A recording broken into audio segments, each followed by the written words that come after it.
మేము భక్తిపరులం. మేము సనాతన హిందూ ధర్మాన్ని పరిరక్షించటానికి స్వామివారు నిర్దేశించినటువంటి ప్రతి కార్యక్రమాన్ని చేసినటువంటి వ్యక్తులంగా ఆ స్వామివారి దర్శనానికి ఈరోజు వస్తున్నటువంటి మా నాయకుడు జగన్మోహన్ రెడ్డి గారిని అడ్డుకునేటువంటి ప్రయత్నం జరుగుతున్నది అనంటే చంద్రబాబే ప్రకటన ఇవ్వాలి. జగన్మోహన్ రెడ్డి గారిని సాదరంగా కొండకు పంపించండి అని ఒక్క ప్రకటన లేదు. ఇంత జరుగుతున్నా నీ పోలీసు వాళ్ళు మొత్తం రాష్ట్రంలో ఉన్నటువంటి రాయలసీమలో ఉన్నటువంటి నాయకులందరినీ కూడా కట్టడి చేస్తున్నారు.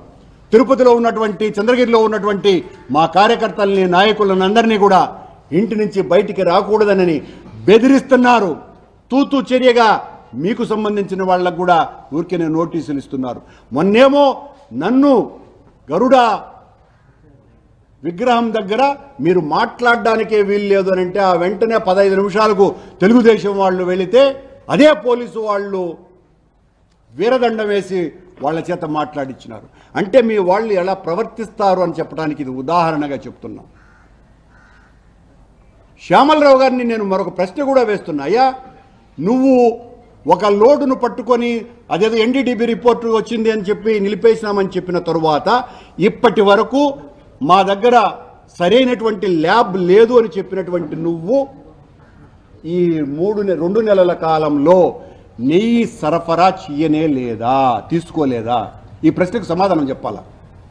అంటే ఎలా లోపలికి వెళ్ళింది? ప్రతి ట్యాంకరు ఎన్డీడీబీ రిపోర్టు తీసుకున్నదా? ఆ రిపోర్టులు ఎక్కడా? లేకుండా మీరు ట్యాంకర్లు ఎలా లోపలికి పంపించినారు? ప్రతి వారము ట్యాంకర్లు వస్తాయి, అవన్నీ లోపలికి ఎలా వెళ్ళాయి అన్నటువంటి సమాధానం ఈ ప్రభుత్వం చెప్పాలా, చంద్రబాబు నాయుడు గారు చెప్పాల్సిన అవసరం ఉన్నదినని ఈ పత్రికా సమావేశంలో చెప్తున్నా. మా నాయకుణ్ణి అడ్డుకుంటే సనాతన హైందవ సంస్కృతిని వ్యతిరేకించినట్టే, సనాతన ధర్మాన్ని మరింతగా హింసకు గురి చేసినట్టే. మా నాయకుడు కొత్తగా దర్శనానికి రావటం లేదు. గతంలో ఆయన ప్రతిపక్షంలో ఉన్నప్పుడు ఒకసారి ఎంజీ గోపాల్ ఈవోగా ఉన్నప్పుడు ఆయన వీడియోలో మాట్లాడింది కూడా ఉన్నది. ఆయన చేత మీరు డిక్లరేషన్ తీసుకున్నారా అంటే ఆయన సాంప్రదాయ దుస్తుల్లో జగన్మోహన్ రెడ్డి గారు దర్శనానికి వచ్చిన తరువాత ఇక అడ్డుకునేది ఏమున్నదండి? ఆయన చాలా సాంప్రదాయమైనటువంటి హిందుత్వ ధోరణిలో స్వామివారిని దర్శనం చేసుకున్నారు అన్నటువంటి ప్రకటన కూడా చూడండి. చంద్రబాబు గారు అడ్డుకుంటున్నటువంటి వీరతాడు వీరులారా అని మీకందరికీ కూడా తెలియజేస్తున్నా. ఇలా స్వామివారికి అత్యంత ప్రీతిపాత్రంగా ఎంతో భక్తితో 5 సంవత్సరాల పాటు పట్టు వస్త్రాలు సమర్పించినటువంటి వ్యక్తిని పుష్కరాల సమయంలో సాంప్రదాయ పద్ధతులలో అయ్యవార్ల సమక్షంలో తన తండ్రికి పితృమూర్తులకు పిండ ప్రదానం చేసినటువంటి జగన్మోహన్ రెడ్డి గారు, గంగా నది పుణ్యస్నానాలు చేసినటువంటి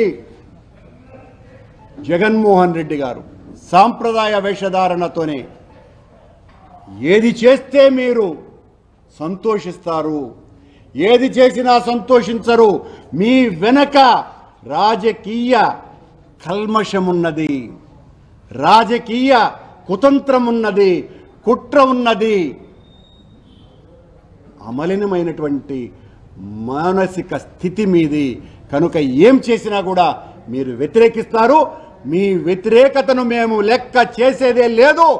మా నాయకుడు ఖచ్చితంగా దైవ దర్శనం చేసుకొని వెళతారు అని తెలియజేస్తున్నాం.